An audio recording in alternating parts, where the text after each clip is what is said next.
Hello, comic book lovers. I'm here to talk about a comic book from 1956. September 1956, number 15. Western Roundup. Dell. Square bound. I guess that's what you want to call it. Square bound. 25 cents.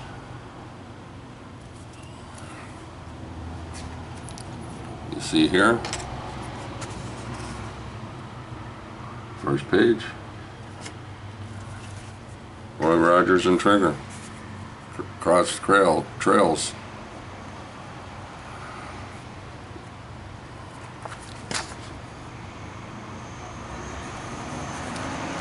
And it goes right up to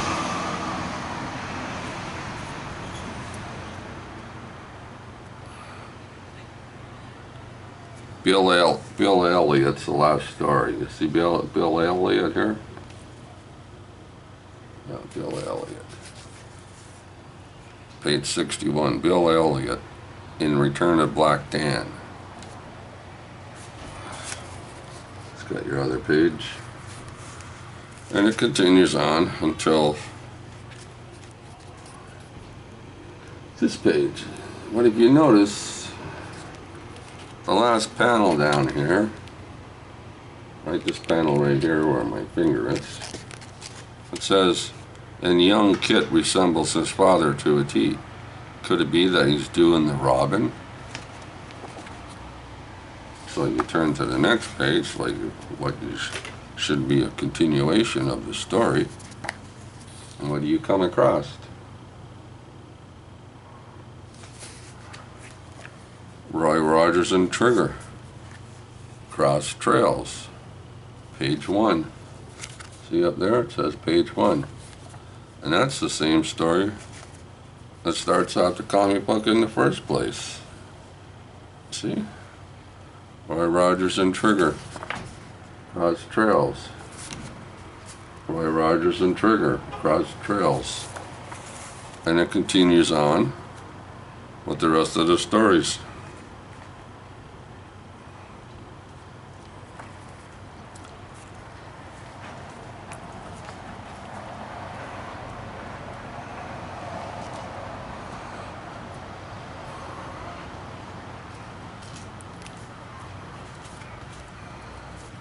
And the last story in the book, in the comic, Champion,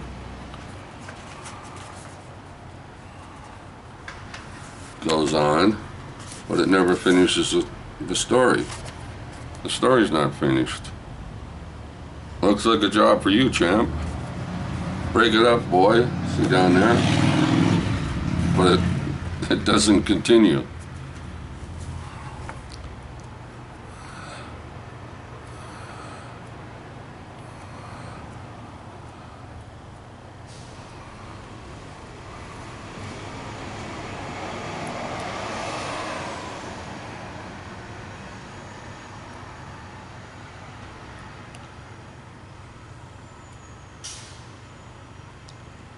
And there's that story of Champion, again, in the beginning of the book. See, and it finishes in this story at the beginning.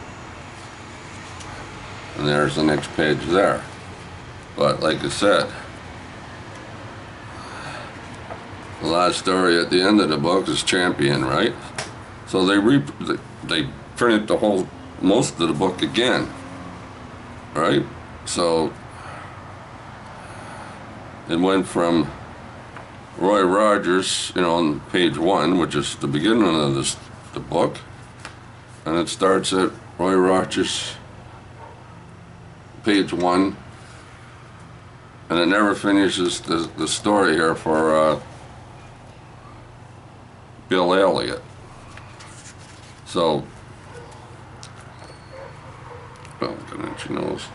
So this book, well, usually at nighttime when I go to bed, I turn the radio on and I lay in bed and I read, comic book. I got lots of comic books that I still haven't read. probably all understand that. Well, like I said, so this one, this has been printed obviously somewhere, right? In the scheme of things, it was printed. And it turned out to be a giant comic, which, well, what's a giant comic? 64 pages or something? Yeah, 60 or more pages.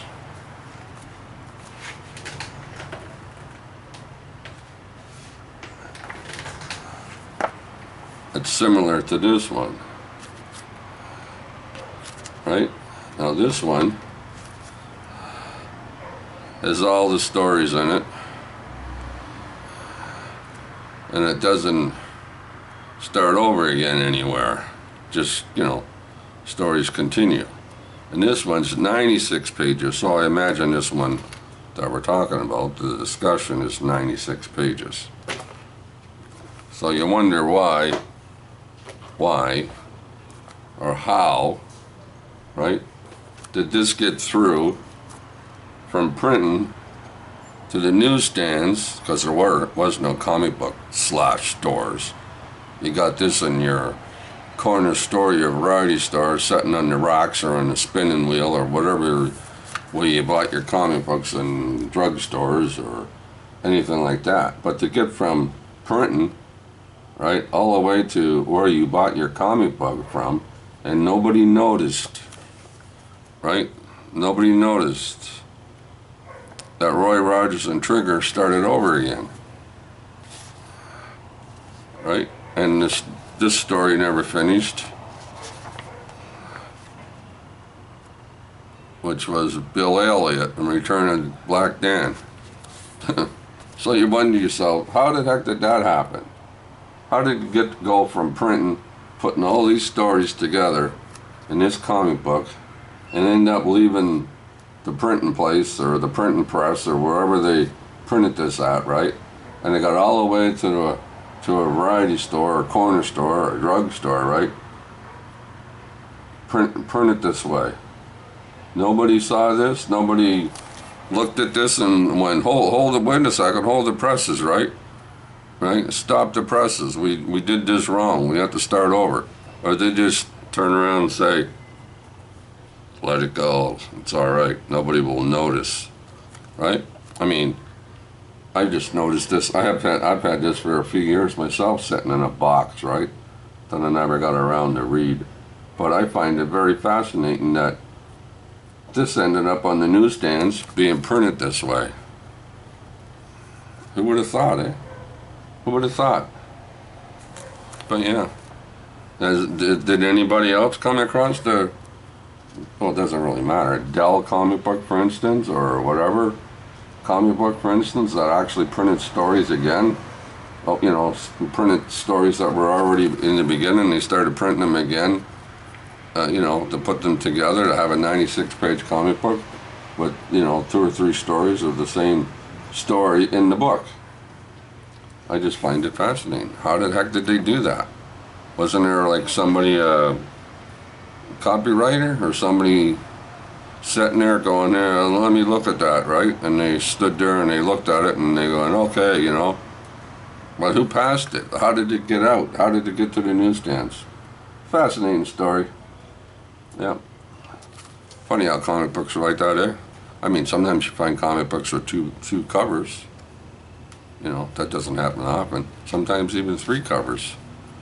I don't even know there's been 4 covers, but I'm pretty sure there's been 3 covers. But that's covers, eh? That's not the interior of the book. So the interior of the book, I mean, there's lots to read in these books. You're reading these for a long time. There's stories in here, see? There's stories in here.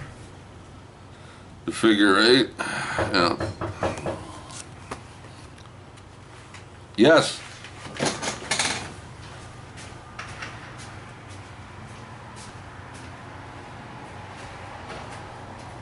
Fresh unopened food if you want it. We're gonna throw it out.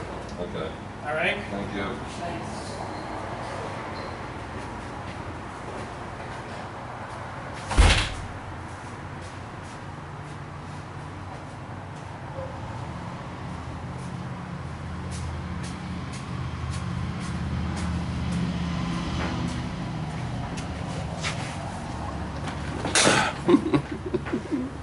Sorry for the interruption.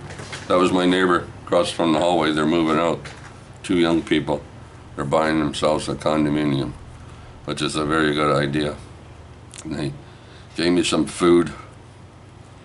Well, not open or anything, but they said, you'd rather give it to you than throwing it out in the garbage. So I said, sure, I'll take it. But anyway, this is the comic book Western Roundup. It's got Roy Rogers, Gene Autry, Dale Evans. Yeah. So it's, like I said, it's a very weird comic book. Rex Allen. So yeah, so. Yeah, you wonder how that got out and got to the newsstands. Like I said, nobody sat around and looked at this comic book and said, hold the presses, you've done something wrong. So there you go, people. Think about that one for a minute. Did anybody come across a comic book like that, like I said earlier, in the Dell? Especially these 96 pagers. 96 pages for 25 cents. I don't know if that was worth it then in 56. I imagine so. 25 cents was a lot of money for a kid to have in 1956. But yeah, there you go. So there you go. Another comic book story to think about. All right, I'll talk to you later. Have a good day.